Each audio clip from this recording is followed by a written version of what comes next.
This channel does not promote any violent, harmful, or illegal activities. All content provided by this channel is meant for an educational purpose only. আর এই মুহূর্তে সবচেয়ে গুরুত্বপূর্ণ খবর, তিলোত্তমা কাণ্ডের প্রতিবাদে আজ কলকাতায় মুখ্যমন্ত্রী মমতা বন্দ্যোপাধ্যায়ের সঙ্গে দেখা করার জন্য সময় চেয়েছে ইন্ডিয়ান মেডিকেল অ্যাসোসিয়েশনের প্রতিনিধি দল।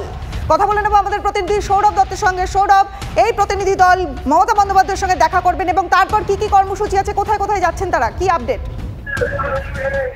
ইন্ডিয়ান মেডিকেল অ্যাসোসিয়েশনের তরফে একটি প্রতিনিধি দল কলকাতায় এসে গিয়েছে এবং তারা আসার পর তারা কিন্তু আগে যে তাদের যে কর্মসূচি রয়েছে সেই কর্মসূচি অনুযায়ী তারা আরজিকর মেডিকেল কলেজে আসবেন। তারা নিহত ছাত্রী, চিকিৎসা ছাত্রীর বাড়িতে যাবেন, খোঁজপুরে যাবেন এবং এরই মধ্যে তারা প্রেস ক্লাবে একটি সাংবাদিক বৈঠক করবেন বিকেলের দিকে এবং পরবর্তী ক্ষেত্রে তারা মুখ্যমন্ত্রী মমতা বন্দ্যোপাধ্যায়ের কাছে সময় চেয়েছেন।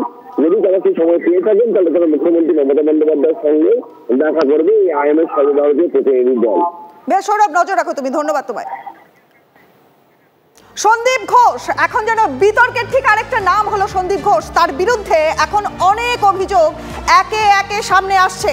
একসময় কি হয়েছিল, উত্তর চব্বিশ পরগনার বারাসাত এবং বারাসাতের মল্লিক বাগান, সেখানে থাকতেন এই সন্দীপ। টিভি9 বাংলার ক্যামেরার সামনে সেখানকার বাসিন্দারা তারা এই সন্দীপ বাবুর বিরুদ্ধে চাঞ্চল্যকর অভিযোগ করেছেন। কি সেই অভিযোগ দেখুন। আরজিকর কাণ্ডে তোলপাড় বাংলা। আরজিকরের সদ্য প্রাক্তন অধ্যক্ষ সন্দীপ ঘোষকে নিয়েও বিতর্কের ঝড় বইছে।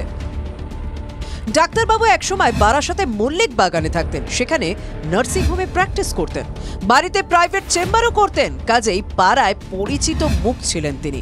বাসিন্দাদের অভিযোগ, সদ্য মা হওয়া স্ত্রীর পেটে লাথি মেরেছিলেন সন্দীপ ঘোষ। সেই সময় তার সন্তানের বয়স ছিল 14 দিন। তার ব্যবহার নিয়েও বিস্তর অভিযোগ।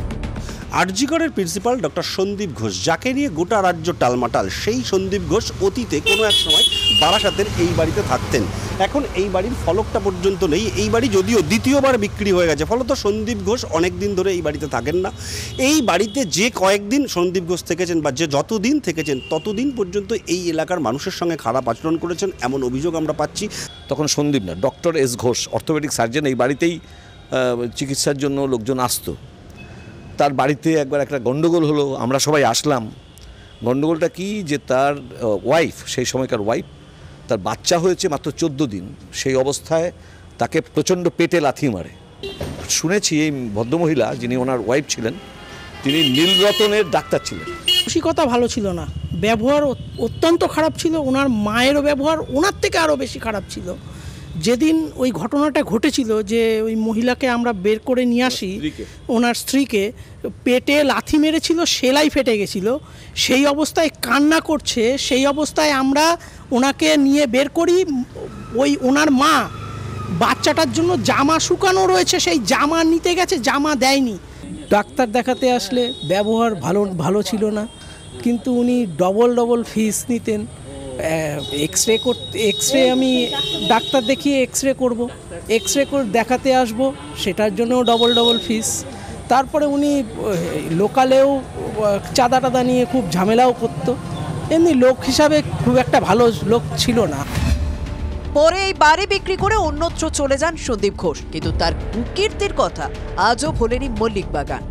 সন্দীপ ঘোষ সম্পর্কে আরও গুরুতর অভিযোগ উঠে আসছে। তিনি আজকে যে ঘটনার সঙ্গে যুক্ত, আরজিকরে আজকে যে ঘটনা ধামাচাপা দেওয়ার চেষ্টা করছিলেন, শুধু সেটাই নয়, অনেক আগে থেকেই সন্দীপ ঘোষ এই ধরনের অসভ্য বা খারাপ কাজের সঙ্গে যুক্ত, এমনটা বলছেন স্থানীয় মানুষজন। টিভি9 বাংলার জন্য সুকান্ত মণ্ডলের সঙ্গে দীপঙ্কর দাসের রিপোর্ট, উত্তর 24 পরগনা।